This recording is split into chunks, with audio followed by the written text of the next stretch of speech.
再来看台北市信义区伫昨暗8点一个27岁查某人，互伊姓刘的前男朋友掠刀仔杀死。警方今仔透早伫宜兰这嫌犯阿公阿嬷的厝掠到人。这被害人伫今年的5月，就因为互男朋友拍，有申请暂时保护令。7月2日才打退掉哦，也毋过才过2天尔就互杀死。命案的现场有封锁线，台北市信义区一个地下停车场。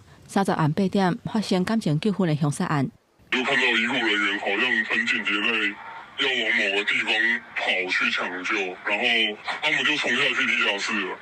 一个27岁姓郭的查某人伫夜店做公关，上班进前去互姓刘的前男朋友拿刀仔甲颔棍后壁刺甲巴肚流着伤。警消到现场的时阵已经无喘气、无心跳，送病院也是救无倒来。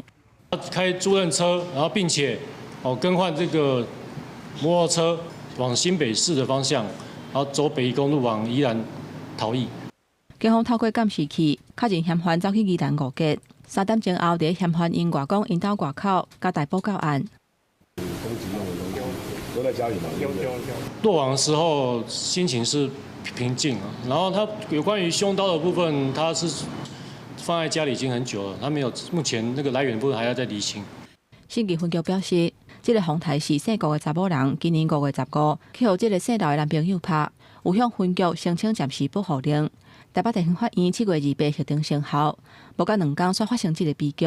妇女救援基金会指出，发生感情纠纷的时阵，使用暴力的人一般拢会有严重跟踪骚扰或者是控制的行为。摕到保护令了后，要有更加周至人身安全的计划。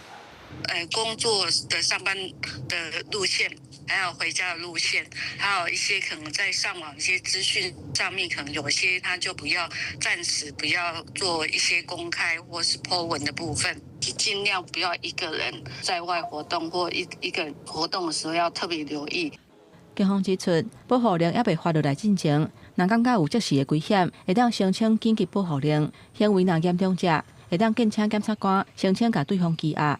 目前专案以杀人罪甲家庭暴力防治法移送台北地检署侦办。记者综合报道。